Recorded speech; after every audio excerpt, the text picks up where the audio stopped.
¿Cómo están, chiquillos? Espero que se encuentren bien, chiquillos, chiquillas. Buenos días, buenas tardes, buenas noches.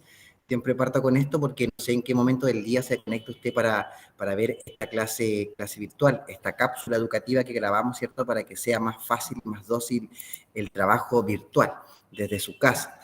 Así que vamos a partir con esta nueva clase. Alumnos presenciales, alumnos virtuales. Vamos a partir con esta clase de historia, la cual para esta semana tiene como el objetivo reconocer, ¿cierto?, a través de un resumen, los principales sucesos históricos que ocurren en Chile desde la organización de la República hasta el periodo liberal, que es donde vamos. Es harto el periodo histórico que estamos estudiando, hemos estudiado la historia de Chile casi al detalle, así que ahora llegó el momento de hacer un alto y poder hacer quizás un resumen de lo que estamos estudiando para poder ir tanteando terreno y poder ir verificando que ustedes vayan aprendiendo. Antes de partir, queridos estudiantes, bueno, ya lo dije en modo general, pero así en palabras más específicas, ¿qué estamos estudiando? ¿Qué sucesos históricos hemos estudiado? ¿Qué etapas históricas hemos estudiado? ¿Qué personajes de la historia de Chile hemos estudiado? ¿Cuáles son los sucesos más relevantes que hemos analizado en las clases? Estas preguntitas que yo acabo de hacer, la idea es que usted ahora en su casa vaya activando sus conocimientos previos y vaya pensando y respondiendo. Hemos estudiado esto, hemos aprendido esto otro, hemos conocido la vida de este personaje, la influencia de este personaje en lo que fue el proceso de independencia, la organización de la República y los periodos que hemos estudiado después. Ese es el fin de la clase, que ya podamos reconocer, ¿cierto?, a través de un resumen, cuáles son los acontecimientos más importantes que hemos estudiado al momento. Partamos. Más o menos aquí está la respuesta. Nosotros partimos estudiando mucho antes de 1810, partimos estudiando desde el encuentro, desde que se encuentra el continente de Europa, ¿cierto?, principalmente España, con el continente americano, todo lo que fue el proceso del encuentro, posterior la conquista, después la era colonial, y hasta lo que fue el proceso de independencia, 1810. Ahí hablábamos de José Miguel Carrera, de Bernardo Higgins, de lo que fue la Logia Lautarina, batallas épicas como el abrazo de Maipú, la abdicación de O'Higgins, en fin. Todo este proceso, ¿cierto?, que está dentro de lo que es la independencia, fue lo que ya estudiamos en clases anteriores. Después de eso pasamos a lo que fue la organización de la República, que también se conoce como el periodo de los ensayos constitucionales. Ensayos porque Chile estaba partiendo, armando una nación, armando una república, después de haber estado casi 3 siglos, ¿cierto?, bajo el poder de la corona española. Después avanzamos con lo que fue el periodo conservador y estamos ya terminando lo que es el periodo liberal. Entonces, en palabras simples, queridos estudiantes, más o menos eso es lo que llevamos estudiado al momento. Si continuamos con la presentación de esta clase, nos podemos dar cuenta, ¿cierto?, que el periodo que se conoce como la organización de la República fue después de lo que fue la renuncia de O'Higgins. Ahí es cuando se inicia esta etapa o este periodo que se conoce como la organización de una nación, la organización de una república, y que fue un duro camino, como dice la diapositiva, ¿cierto? Un duro camino para que nuestra nación logre esta tan anhelada independencia, pero esta independencia de una manera definitiva. Tuvieron que pasar muchos sucesos, acontecimientos históricos para que de alguna vez por todas podamos decir somos un país libre. Pero cuando se logró eso, cuando se logró decir somos un país libre, viene todo el proceso de armar una nación. Porque recordemos que cuando España se retira del territorio chileno, cuando Chile pasa de colonia a una nación o a un país, Chile tiene que comenzar con este proceso de armarse porque no había nada. Y de lo poco que había, ¿cierto? Había muchos sesgos todavía de lo que había sido todo este proceso de la colonia, ¿cierto? Y este proceso colonizador de España en nuestros territorios. Ahora, ¿qué personaje lideró el proceso de Chile en esta etapa conocida como ensayos constitucionales o como la organización de la República? Recuerdan, queridos estudiantes, que hay un personaje importantísimo que lo estudiamos también en las clases virtuales, que fue la persona que toma el control de Chile, por decirlo así. Bueno, Sigamos recordando, recordemos que Bernardo Higgins fue el director supremo de Chile durante un periodo que no es menor, 1818 a 1822, y durante el año 1822, ¿cierto? Es cuando renuncia a su cargo. Ya vimos en las clases virtuales por qué renuncia, ¿cierto? Por todo lo que fue esta etapa importante de poder liberar al Perú, porque ahí estaba el virreinato y los gastos excesivos que hace Chile, ¿cierto? En donde el pueblo empieza a molestarse, y además por el gobierno autoritario que instauró Bernardo Higgins. Finalmente, y para evitar una guerra civil, Bernardo Higgins renuncia. Vimos también en unos videos, ¿cierto?, que se exilia al Perú, y durante su directorio de Bernardo Higgins se logra firmar la independencia definitiva de Chile. Por ese motivo es recordado también como el padre de la patria.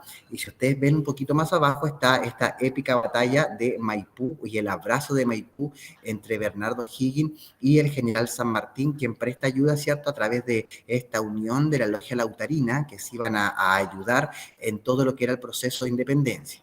Una vez que Chile logra la independencia con Bernardo Higgins, después de la batalla de Maipú, comienza esta etapa, ¿cierto?, que se conoce como la organización de la República, que más o menos data entre 1822 y 1829. Y aquí es cuando surge la figura importantísima del director supremo Ramón Freire. ¿Recuerdan, queridos estudiantes? Y Ramón Freire, en este proceso de no fácil de armar una república, lo primero que instaura en Chile es la liberación de todos los esclavos. Por eso la imagen que estoy aquí mostrando, ¿cierto? Al fin somos libres, decían los esclavos.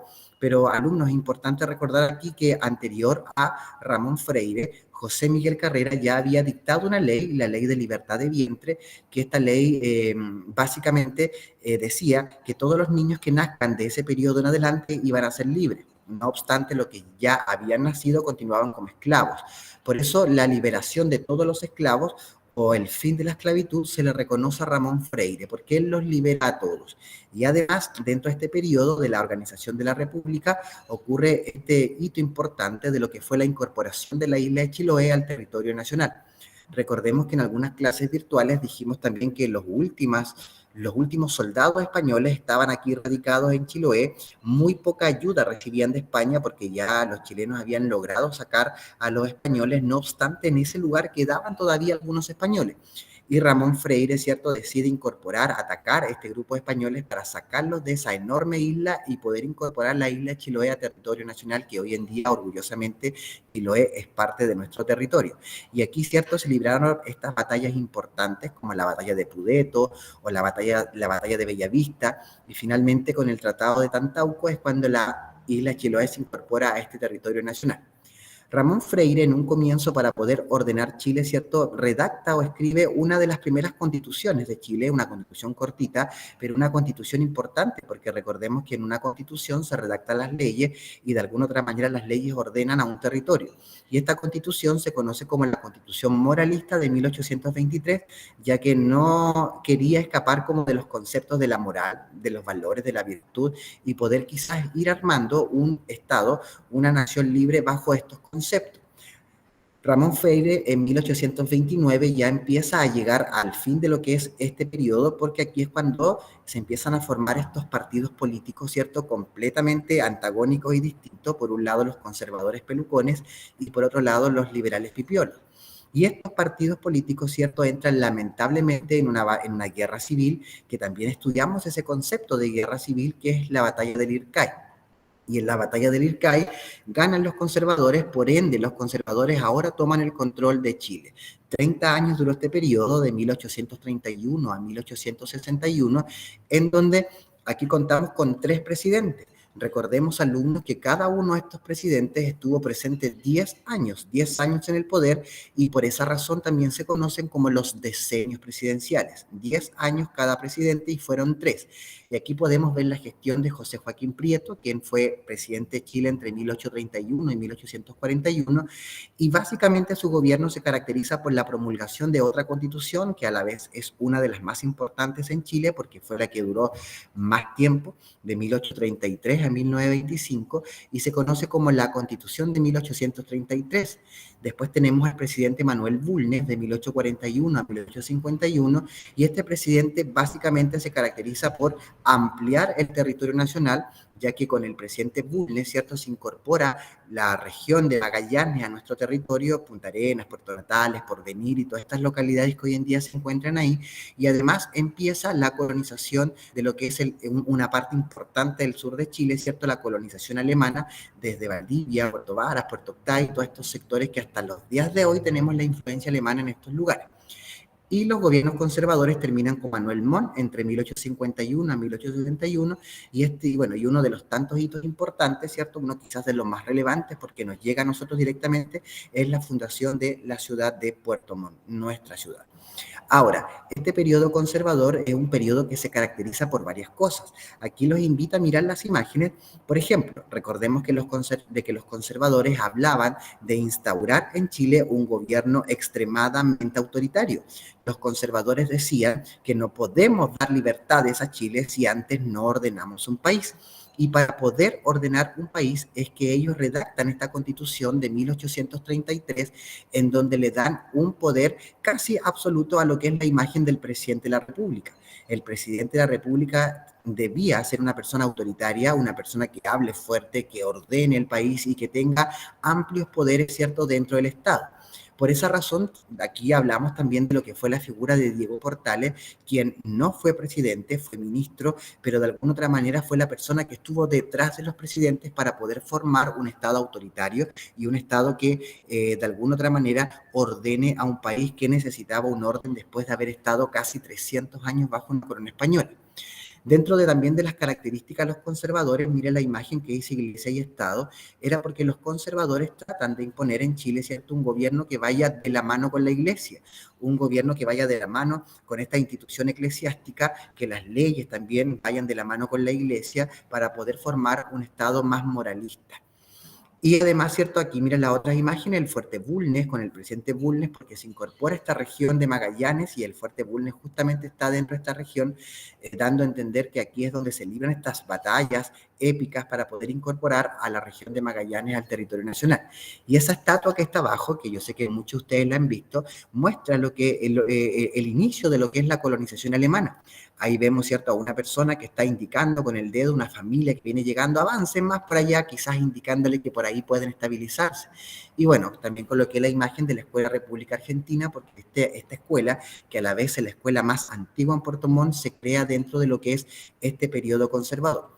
Ahora recordemos, alumnos, que la Constitución de 1833 es una constitución que fue bien específica en algunos temas. Por ejemplo, esta constitución hablaba que en Chile solamente la religión oficial iba a ser la religión católica. Los cementerios no eran laicos, los cementerios eran solamente para los católicos. Si una persona que quizás podía profesar otra religión tenía que pedir autorización y hacer todo un papeleo para poder sepultar a sus seres queridos en un cementerio. Y además, la Constitución de 1833 establece lo que es el voto censitario. Solamente hombres podían votar mayores de 21 años que sepan leer y escribir, y en algunos casos se les pedía que tengan algún patrimonio y algún sueldo, algún trabajo. Las mujeres quedaban completamente excluidas de lo que era este proceso de votación. Entonces Chile, en estos 30 años que estuvieron los pelucones conservadores, más o menos esta es como una radiografía a modo muy general de cómo se empieza a armar nuestra nación. Los gobiernos conservadores, después de haber estado 30 años y por muchas desigualdades entre ellos, empiezan a debilitarse y a llegar a su fin, y aquí es cuando los liberales ven la ocasión justa y precisa para ahora ellos tomar el control de Chile. Paradójicamente, los liberales también estuvieron 30 años en el poder. Aquí fueron más presidentes porque no estuvieron 10 años, vamos a verlo más adelantito, pero los liberales, eran completamente diferentes al pensamiento conservador que habían estado gobernando los 30 años antes. Por ejemplo, los liberales, ¿cierto?, defendían un ordenamiento, pero que esté regulado bajo una constitución política que estableciera una debida separación de los poderes del Estado. Al separar los poderes del Estado, de alguna otra manera proponen quitarle un poco el poder al presidente para que el poder dividirlo en tres partes, en un poder ejecutivo, legislativo y judicial, y de alguna otra manera evitar esta autoridad excesiva que tenían los presidentes que habían dejado los conservadores anteriormente. Además, los liberales, una de sus ideas principales, ¿cierto?, es la instauración de una soberanía popular. Queridos alumnos, esta palabrita es importante porque se escucha todos los días en la televisión. Una soberanía popular significa que ningún poder o ninguna autoridad puede estar por encima de las decisiones del pueblo. Por esa razón, hoy en día en Chile, las autoridades con más poder, en este caso el presidente de la República, es electo a través del voto, a través de la ciudadanía. Entonces, los liberales era una idea, ¿cierto?, de quitarle un poco el poder al presidente, dividir un poco el poder y hablar ya de estos conceptos de soberanía, de poderes del Estado, división de poderes del Estado, pero sobre todo los liberales proponían la idea, ¿cierto?, de separar los conceptos, la iglesia por un lado y las leyes por otro, no iglesia y Estado como habían propuesto los conservadores los 30 años que estuvieron en el poder. Además, los liberales destacan por la promulgación de lo que son las leyes laicas, que justamente es lo que estoy conversando, leyes que escapen de pensamientos religiosos. Y uno de los hitos importantes dentro del periodo liberal es que se dicta, ¿cierto?, como una ley lo que es la libertad de culto. Profesor, ¿qué es la libertad de culto? Miremos la imagen. Libertad de culto es que yo como persona decido a qué religión irme. Yo como persona decido si quiero creer o no. No que se me obligue a ser parte de una sola religión, como los conservadores habían establecido, que la religión católica iba a ser la única oficial en Chile. Los liberales, ¿cierto?, hablan más de una libertad de culto. Además, los liberales hablaban de poder institucionalizar las instituciones del Estado.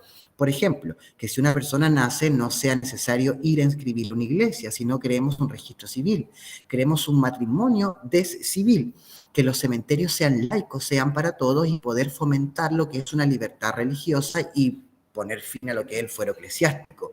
El fuero eclesiástico, en palabras simples, habla, ¿cierto?, que las personas ligadas a la iglesia escapaban un poco de lo que eran las leyes, ya que se les juzgaba en algunos casos a través de principios religiosos. Entonces los liberales proponen otra idea de país, proponen un país más libre, liberales, ¿cierto?, y poder dar más libertades a la gente. Por otro lado, los conservadores hablaban de antes de dar libertad, primero debemos ordenar un país. Entonces estos dos grupos políticos de alguna otra manera eran completamente distintos y completamente antagónicos, cada uno con sus ideas políticas claras. Ahora, la República Liberal también podemos rescatar varios sucesos importantes. Por ejemplo, voy a leer textual. La República Liberal, ¿cierto?, coincidió con lo que es el periodo de expansión territorial. Expansión territorial a ganar más territorio para Chile, porque dentro del periodo liberal ocurre lo que es la Guerra del Pacífico, que lo vamos a estudiar en la siguiente clase más al detalle, en donde Chile logra incorporar estas regiones del norte grande, Arica, Iquique, Antofagasta, que antiguamente, ¿cierto?, pertenecían a otras naciones. Entonces a eso se refiere con expandir el territorio y además se logró pacificar, ¿cierto?, o ocupar la Araucanía. Miren la imagen de acá. Aquí vemos al pueblo araucano que de alguna otra manera está siendo incorporado al territorio chileno. Entonces, por esa razón, dentro del periodo liberal podemos hablar de esta expansión territorial porque además se incorpora lo que es la isla de Pascua a la soberanía chilena.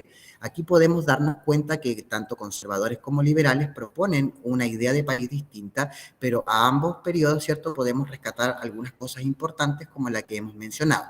Ahora, la República Liberal, ¿cierto?, se compone por más presidentes. Partimos el periodo liberal con José Joaquín Pérez, después viene Federico Razo y Zañartu, Aníbal Pinto, que fue el presidente que le tocó la Guerra del Pacífico, Domingo Santamaría, que propone las leyes laicas, y finalmente con José Manuel Balmaceda, que algo hemos comentado en la clase, ¿cierto?, que fue el último presidente liberal y el primer presidente en Chile que termina suicidándose, que también vamos a tocar la gestión de José Manuel Balmaceda en las futuras clases. Entonces, más o menos esto es lo que llevamos estudiado al momento y aquí es donde surge la actividad. Por ejemplo, la pregunta 1 dice, después de la lectura de la guía y después de ver la clase virtual, esta que estoy grabando para ustedes, a ver, queridos alumnos, si tuvieran que elegir un periodo donde vivir, el periodo conservador o el periodo liberal, ¿cuál de estos dos periodos escoges? ¿Pero por qué? Fundamenta tu respuesta. Por ejemplo, profesor, yo hubiera preferido haber nacido en un periodo conservador porque encuentro y empiezo a fundamentar mi respuesta. O, profesor, yo considero que haber mejor vivido un periodo liberal en Chile porque encuentro y fundamentar la respuesta el por qué. Aquí les voy a pedir, alumnos, que tratemos de recordar clases anteriores, las cápsulas que hemos grabado anteriormente, clases virtuales donde nos hemos conectado, para que podamos armar una buena respuesta que esté fundamentada. Podemos nombrar hitos importantes, fechas importantes, leyes importantes, formas de gobiernos importantes para que esta respuesta, ¿cierto?, esté clara. Una vez que hago la pregunta 1, paso a la pregunta 2 que dice, como nos dimos cuenta durante el desarrollo de la actividad, las constituciones son muy importantes.